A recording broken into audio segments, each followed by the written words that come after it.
11 de febrero de 1519.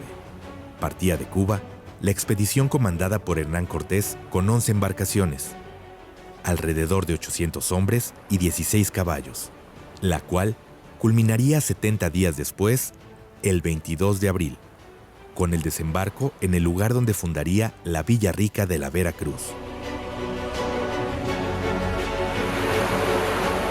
Semanas más tarde, Hernán Cortés, pero mediante sus amigos, no él de una forma directa, hacen fundar un cabildo, es decir, un órgano colegiado de gobierno integrado por un alcalde, asimismo regidores, maestra de entrada, de salida, alguacil real, y toman como los dos primeros alcaldes, alcalde primero y alcalde segundo de Veracruz, don Alonso Hernández de Portocarrero y don Francisco de Montejo. Y así es como en estos arenales ardientes en un sol se funda este cabildo, que hoy en día no solamente es el primero de lo que hoy es México, sino también el más antiguo de América continental. ¡Buena vacuda!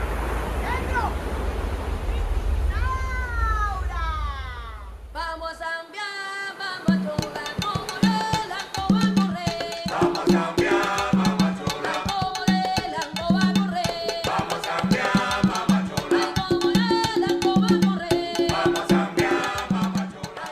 Entonces, ¿quiénes fueron los primeros pobladores de Veracruz? ¿Y cómo nace la tercera raíz? Con la llegada de la viruela, murió más del 90% de la población indígena de México. ¿Y ahora quién va a trabajar? ¿Quién va a trabajar las tierras, las minas, etcétera? Por lo tanto, comienzan a traer mano de obra de África. Mi tierra no hay sol, yo brinqué en la valla. Yo que agua no sé con candela colorada. Si en mi tierra no hay sol, yo brinqué en la valla. Yo quemo agua no seco, candela colorada. En mi tierra no hay sol, yo brinqué en la valla. Yo que agua no sé con candela colorada. Si en mi tierra no hay sol, yo brinqué en la valla. Yo quemo agua no seco, candela colorada. En el interior de la ciudad de Veracruz había barrios, como el de Minas y el de los Plateros, conformados por gente que trabajaba en las forjas, lugares dedicados a la transformación del metal. Extramuros vivía la gente que no podía pagar los servicios internos de una ciudad. Mucha gente no tenía dinero. Por lo tanto, comenzaron a formarse los barrios fuera de la ciudad. Y es así como surgen en Extramuros el barrio del Mondonguero, el barrio del Caballo Muerto y el barrio de la Huaca. Bailan guaracha, bailan danzón y también gozan la rica salsa. Conocido y en todo el mundo, popular barrio de la Huaca. La Huaca, barrio popular con características muy particulares que lo hicieron sobresalir de los demás. Empezando por su nombre. Allí efectivamente había un cementerio y que los viajeros que iban a pedirle a ese el Santo Cristo del Buen Viaje, que precisamente les ayudara a tener una buena travesía, al salir todos ellos, muchos de ellos centroamericanos, inclusive peruanos, veían el cementerio y exclamaban la Huaca, ya que precisamente en Perú, en el Perú prehispánico, en un vocablo de origen quechua, Huaca significa lugar sagrado o lugar de entierros. Otra versión, un poco más apegada a la realidad, nos dice que un norteamericano que vivía más o menos en lo que hoy sería Doblado y 1 de Mayo, aproximadamente por ahí, se llamaba Louis Johnson. Ese señor, la población le apodó Mr. Huaca. El origen del apodo es incierto, pero muy posiblemente se trataba de la cuestión onomatopéyica. En aquellos tiempos en Veracruz muy poca gente hablaba inglés. Y a lo mejor él, al expresarse o intentar hablar con la gente, sobre todo en el idioma inglés, que no le entendían los demás, que dice Huaca, Huaca, Huaca. Muy posiblemente ese es el verdadero origen de la palabra Huaca. Y es precisamente en el barrio de la Huaca donde comenzó la historia de Antonia del Carmen Peregrino Álvarez, Toña la Negra. Que nací yo, el planeta reinaría.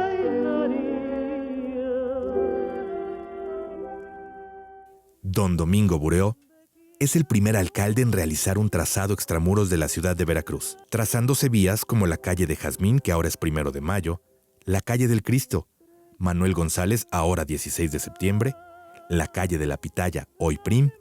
Existía el antiguo Callejón de los Hornos, y es entre estas calles donde Toña la Negra nació y vivió.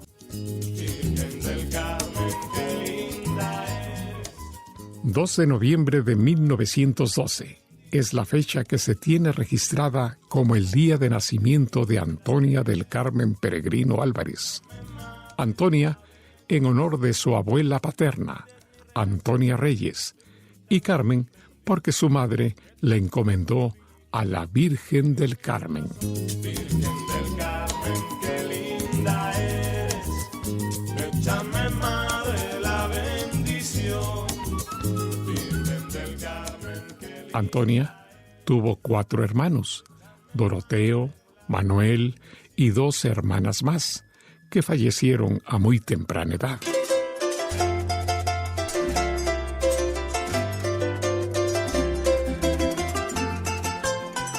De niña cantaba en familia con su hermano Manuel, el negro peregrino, con quien siempre hizo magnífica pareja musical. Por ejemplo, cantaban en diciembre La Rama, Naranjas y Limas, y era muy gracioso ver a Toña con su hermano Manuel estar cantando en la casa, ahí en la Huaca, y después, viendo que tenían cierto público, se dirigió hacia las playas a estar cantando y recabando alguna moneda, porque era una familia de escasos recursos.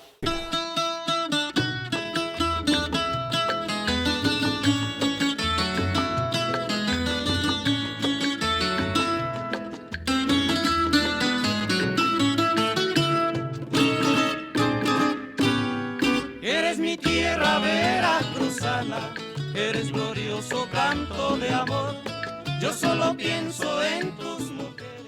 Debido a la situación general del país, su niñez no fue de lujos ni comodidades, viéndose orillada a cantar después de la escuela, por las tardes, en los cafés de moda de la ciudad, y fines de semana en la playa y en los balnearios, entre ellos el famoso balneario Villa del Mar, hasta llegar a formar el primer grupo en el que ella participó, el Trío Peregrino, integrado también por su hermano Manuel y Luis Uscanga.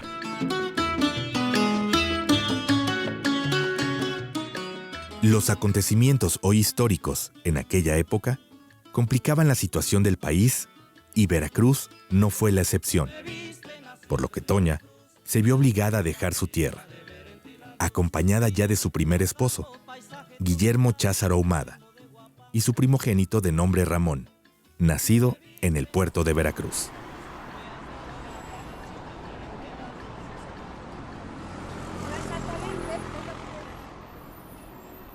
Partieron hacia la capital, sin imaginar lo que el destino ya les tenía preparado.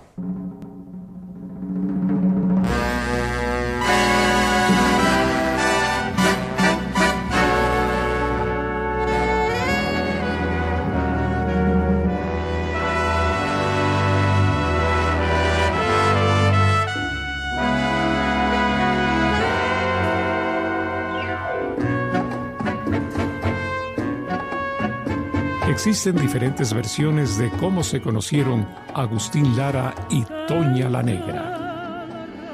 La primera pareja de Agustín Lara, que es la señora Brusqueta, que ella dice que en su casa de la calle de Toque, número 47, varias veces fue Toña con su hermano y con su esposo a tocar la puerta, que quería que Agustín les escuchara. Y la señora Brusqueta platica que después de 2-3 días ella convence a Agustín que la escuchara.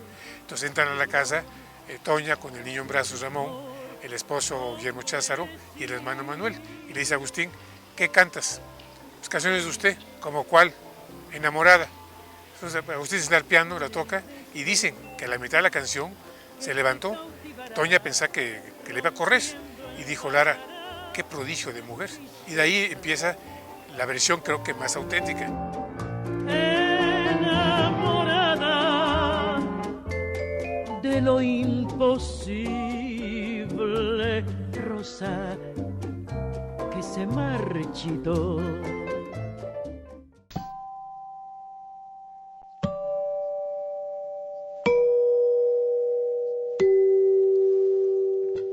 Bonsoir presenta Momentos íntimos de Agustín Lara. La hora azul del recuerdo, con Pedro de Lille y Luis Geroldán.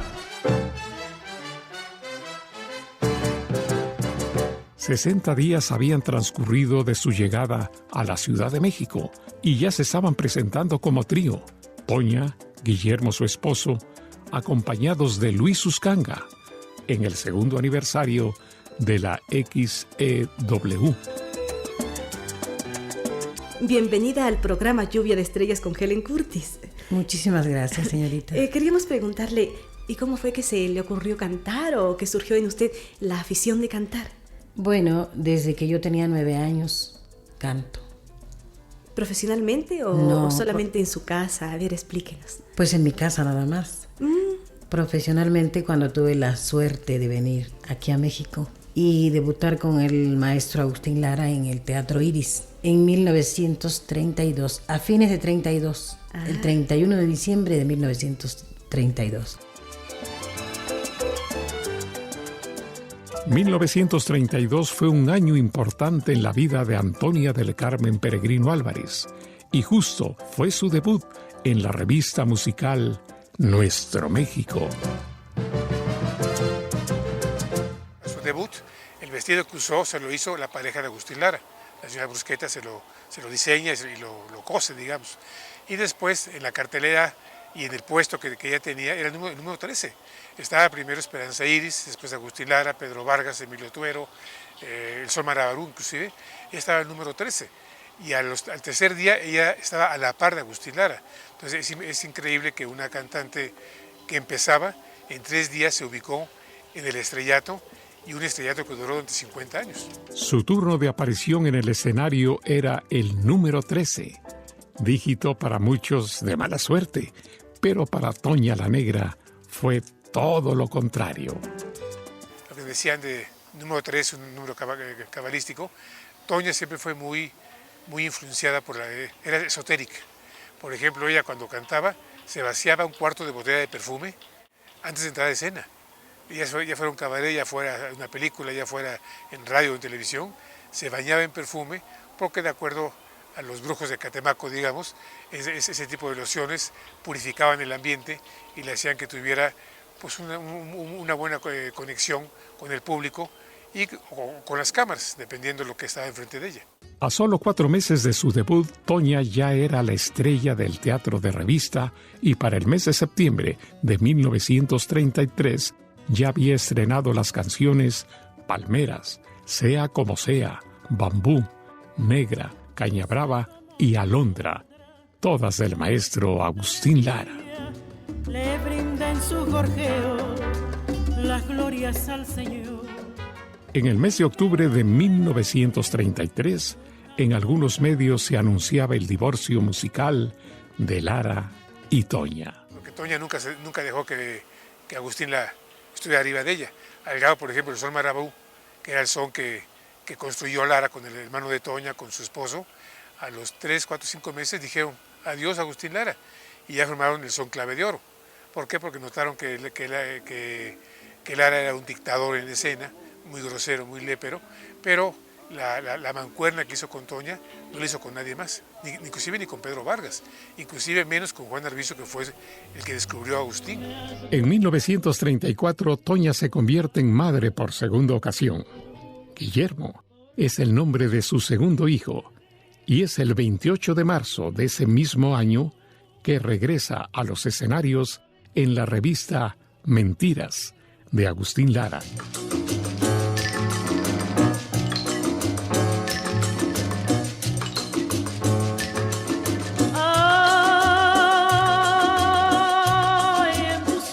El verde esmeralda que brota del mar.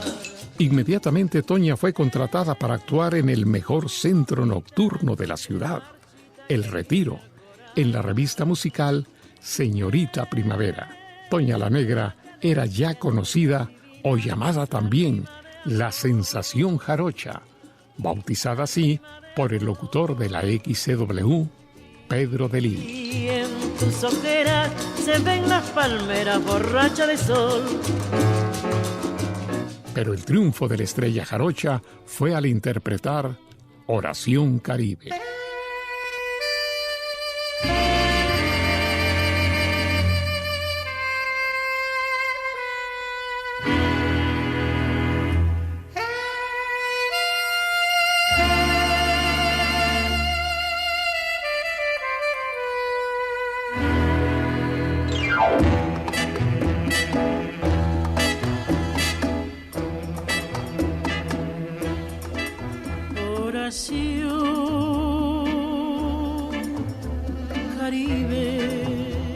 Al mismo tiempo, pero en el Teatro Lírico de la ciudad se presentaba otra revista musical llamada Arriba las Piernas, comedia cubana donde participaba el grupo Son Clave de Oro, integrado por los hermanos y sobrinos de Toña la Negra, todos de apellido Peregrino, y su primer esposo Guillermo Cházaro Ahumada. Y años más tarde también formaría parte de ese grupo Víctor Ruiz Pasos, Vitillo, quien se convertiría en su segundo y último esposo. A Toña la conocí aquí en México.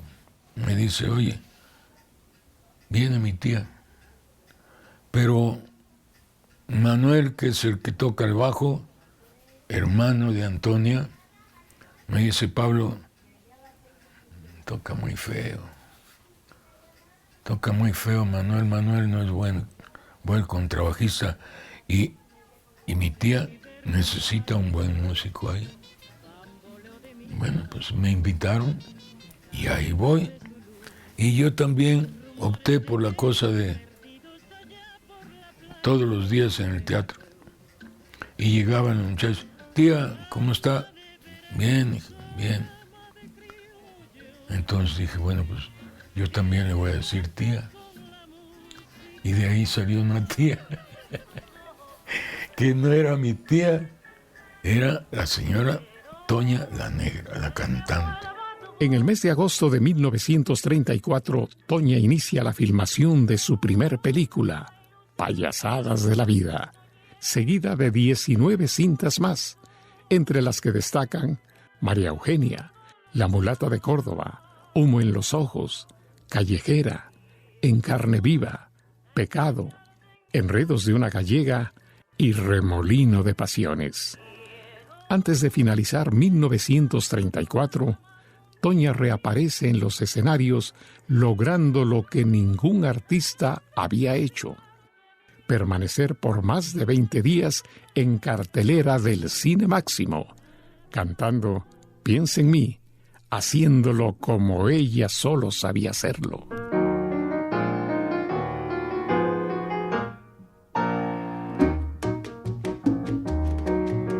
Si tienes un hondo penar, piensa en mí. Si tienes ganas de llorar, piensa en mí. Ya ves que venero tu imagen divina, tu párvula boca que siendo tan niña. El 10 de octubre de 1940, Toña la Negra fue invitada a cantar a la República de Cuba, en la toma de protesta del presidente Fulgencio Batista. El día de su llegada a la radio cubana, la presentación de la cantante estuvo a cargo de un alto funcionario del gobierno. Porque esta invitación me ofrece la feliz oportunidad de afirmar desde este micrófono, traduciendo fielmente el sentimiento de todo el pueblo cubano, que ningún artista jamás ha despertado entre nosotros mayor interés y simpatía, con la más genial intérprete de la canción mexicana, con el sobrenombre sugestivo, popular y glorioso de Toña la Negra.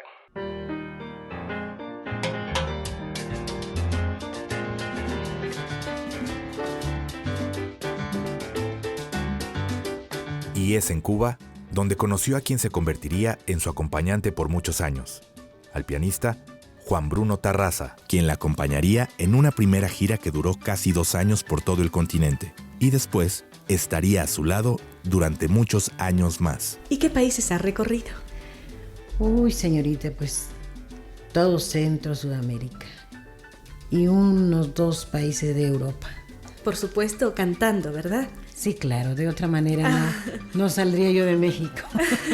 Le encanta estar aquí y a nosotros nos encanta tenerla entre nosotros, Toñita. Yo creo que no hay nada mejor que su casa de uno. Claro que sí. Así transcurrió la década de los 40, entre giras, presentaciones en revistas musicales, filmación de películas, programas de radio y aniversarios de la XEW, donde ella era ya la estrella del momento. Este hecho la llevó a que en los innumerables ensayos que realizó el ingeniero Guillermo González Camarena de la televisión experimental, se le invitara a interpretar el tema Cenizas en la naciente pantalla transmisora de imágenes, logrando con esto inmortalizar la canción y a su autor, el compositor yucateco Güelo Rivas.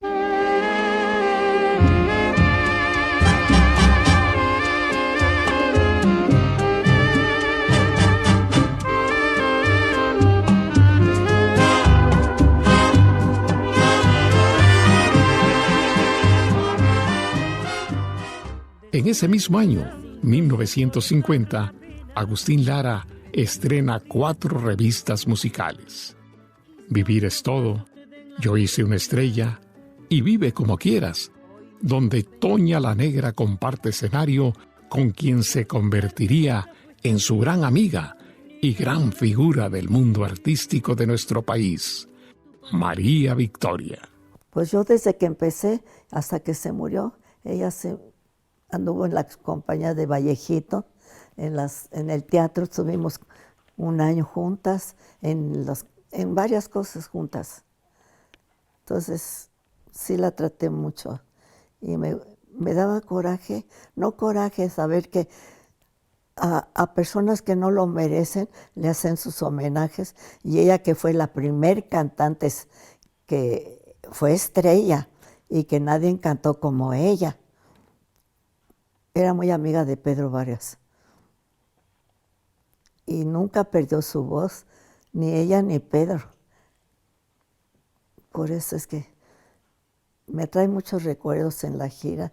Todo lo hablaba con puras groserías. A finales de 1950, Toña la Negra emprende una gira en España, acompañada únicamente por el grupo integrado por sus sobrinos, Son Veracruzanos, y como pianista acompañante, el maestro Pepe Arévalo, quien iniciaba su carrera en la música sin imaginar hasta dónde llegaría. Y comencé a viajar con ella.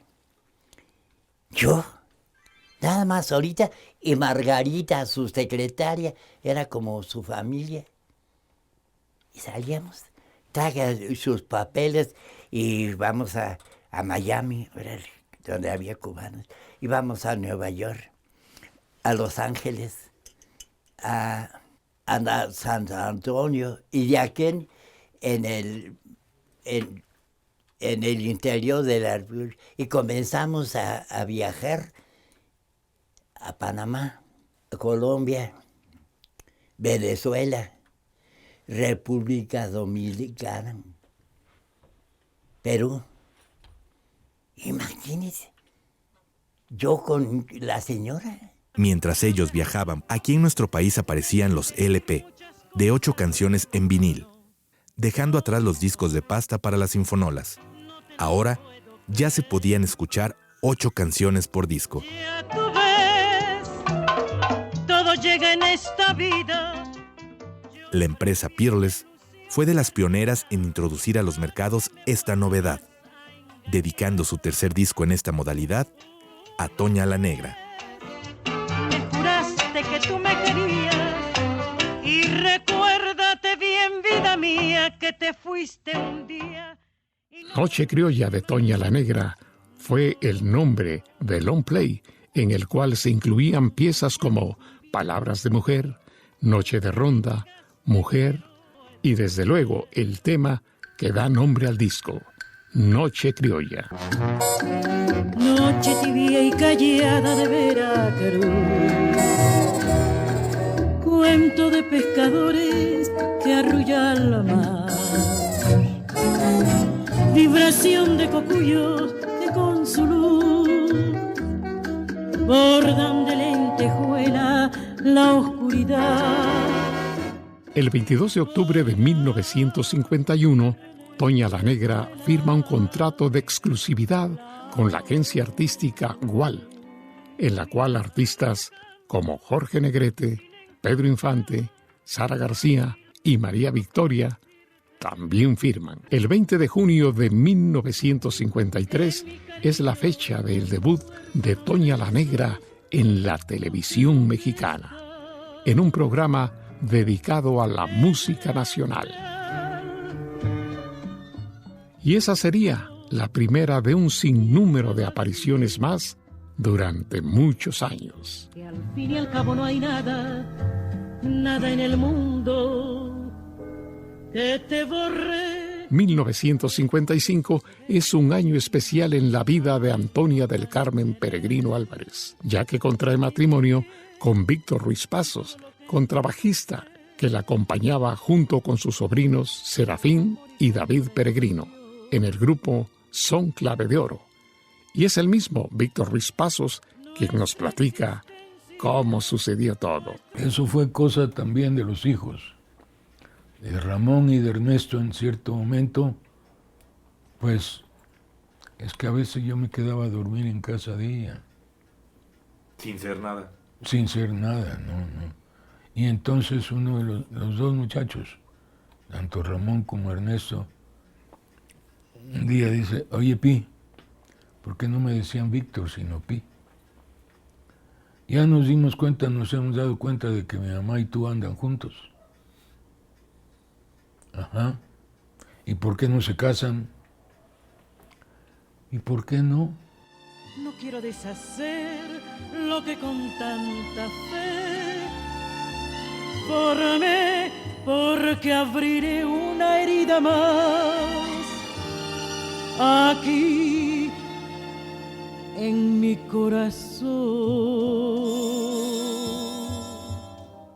Al iniciarse las transmisiones de la televisión de México, los grandes artistas fueron incluidos en su programación, entre ellos Pedro Vargas, el tenor continental, quien cantó junto a Toña la Negra, siendo las apariciones de Toña las más aplaudidas, logrando con esto que Telesistema Mexicano creara un programa totalmente diseñado para ella y su voz, Retablo Veracruzano. Acuérdate que en la playa con tus manitas las estrellitas las encuadraba. En el mes de abril de 1961, los periódicos publicaban que María Victoria, Lola Beltrán y Toña la Negra se encontraban de gira por las ciudades del norte del país, viviendo en estas giras un sinfín de aventuras juntas. En la madrugada, todavía no amanecía, dice: tengo ganas de ir a hacer pipí. Y entonces le digo: vamos, te acompaño. Y ahí nos fuimos atrás del camión, porque en la carretera pues dijo: párense. ¿Y dónde que uno del mariachi, por frío o por flojera, no se bajó para hacer sus necesidades? Y nosotros atrás del camión, y que se hace pipí encima de nosotros. Y uy, quien callaba a Toña, se subió al camión, le dijo: oye, Vallejo, estos hijos de quién sabe qué, por flojos y por hueones, dice, se orinan desde el camión allá y nos bañaron a María y a mí. Y en eso pasa uno del mariachi, gordito. Y este hijo de la tiznada fue. Fui a cantar a Veracruz en un homenaje que le hicieron a ella. Y ella fue a cantar a Guadalajara en un homenaje que me hicieron. Pero en el de Veracruz bajamos la escalera de donde boxean y entonces ahí fuimos a cantar. Y entonces cuando bajamos de la escalerita para el público, me han dado un piquetazo con una aguja o yo no sé qué fue, que grité. Y me dice Toña iba adelante y dice: ¿qué te pasa? Yo, pues, ay, no sé quién me picó las pompas. Y volteamos y había dos muchachas, sentadas en la escalerita donde bajamos. Y dice, sí, nosotros fuimos para ver si son ciertas. Y que voltea a Toña y que le dice, pues a ver si se las van a aplicar a sus... En el mes de mayo de 1961 se anunciaba una breve temporada de Toña la Negra junto a la Sonora Matancera y Celia Cruz, naciendo entre ellas una gran amistad. Y es en ese mismo año que Toña la Negra decide cambiar de casa disquera y se une a la RCA Víctor, firma donde grabaría sus últimos discos de larga duración.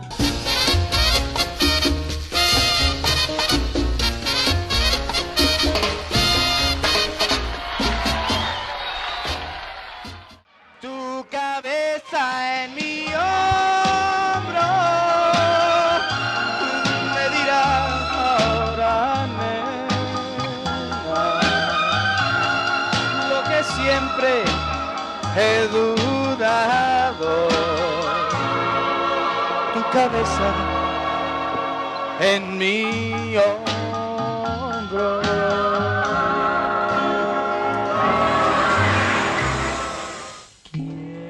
Y así es como transcurría la década de los 60 y los nombres de los grandes intérpretes de la época del bolero, entre ellos el de Toña la Negra, se ven opacados por los nuevos cantantes identificados con las nuevas generaciones.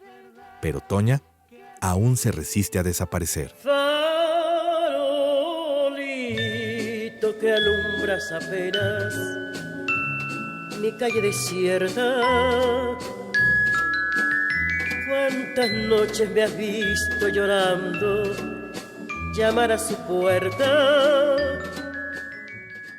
Para estos tiempos, Toña llevaba ya casi 30 años de carrera artística y algunos medios aún mencionaban la actividad de su carrera, sus presentaciones en Cuba y grabaciones de discos pendientes. Ella continuaba interpretando de una manera sublime las canciones de Lara, a lo cual los medios respondían diciendo: Toña la Negra no es ninguna jovencita, pero conmueve a todos los que la escuchan con su melodiosa y cálida voz. La compañía Nestlé presenta su programa Nescafé con la sensacional India María, Verónica Castro, la actuación especial de Rubén Cepeda Novelo, el conjunto África, el conjunto Jarocho Medellín, el ballet de José Luis Hurtado, el conjunto de Serafín Peregrino, al piano Pepe Arévalo, acompañando a la sensación jarocha Toña la Negra. Ustedes se divierten. En 1969, Toña, después de giras, presentaciones y cumplimiento de contratos, reaparece en la revista musical Nescafé, acompañada nuevamente por el maestro Pepe Arévalo. En aquel tiempo también hasta las figuras no eran millonarias, ¿no? Era otra época más sutil, mágica, de entrega, de talento. Apliqué muchas cosas que yo aprendí con ellos. Llegar temprano, oler bonito y querer lo que haces. ¿Sí?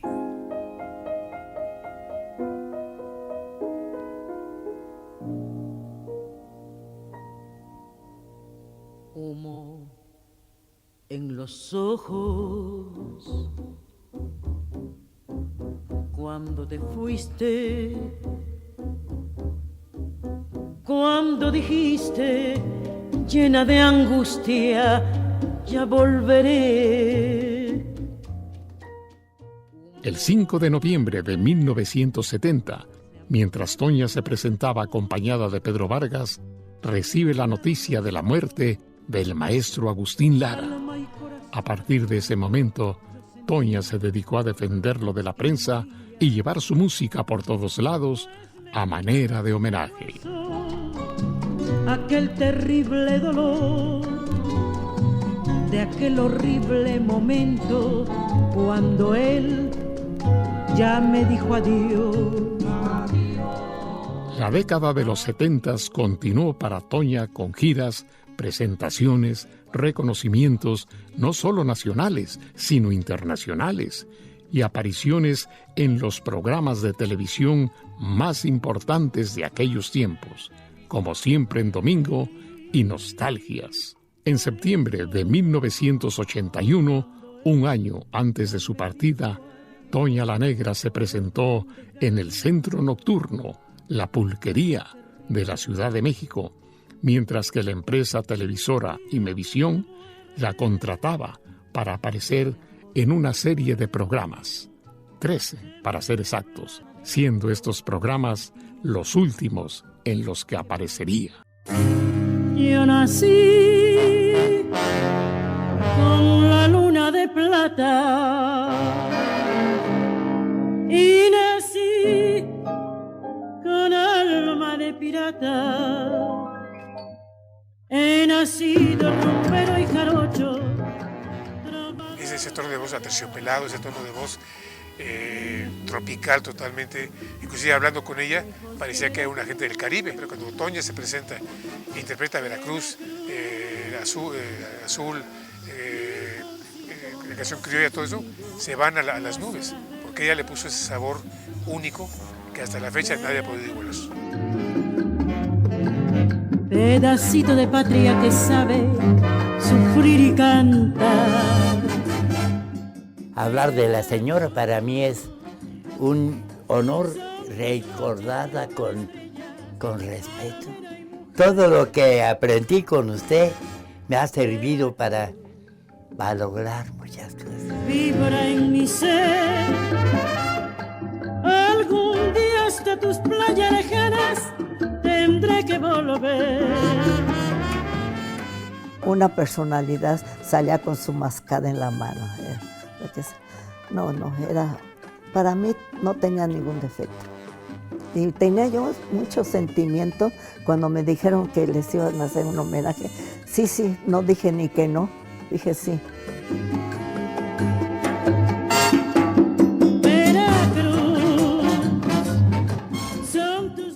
Yo veo esta foto y ¿sabes qué? Me sigue gustando. Ya sé que ya no existe, pero así como la veo, me sigue gustando. Hay cariño. Como Antonia, como dije hace un momento, otra que cante como ella no ha habido, ni habrá, porque necesitaba nacer nuevamente. 19 de noviembre de 1982. Es la fecha en la que el espíritu de Antonia del Carmen Peregrino Álvarez abandonó su cuerpo para convertirse en una leyenda viva. En un alma de jarocha que nació valiente. Y hoy, a 37 años de su muerte, Toña la Negra es un sentimiento vivo. Algún día hasta tus playas lejanas tendré que volver.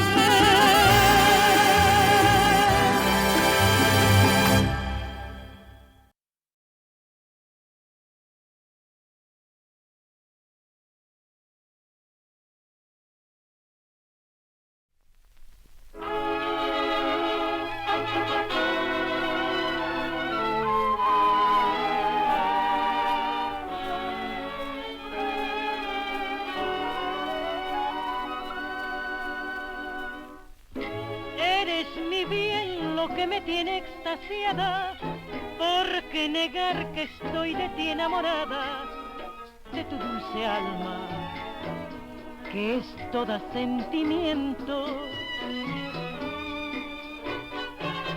De esos ojazos negros de un raro fulgor que me dominan, me incitan al amor. Eres un encanto, eres mi ilusión. Dios dice que la gloria está en el cielo, que es de los mortales el consuelo al morir. Bendigo a Dios porque al tenerte yo en vida, no necesito ir al cielo, Tisú. Si alma mía, la gloria eres tú.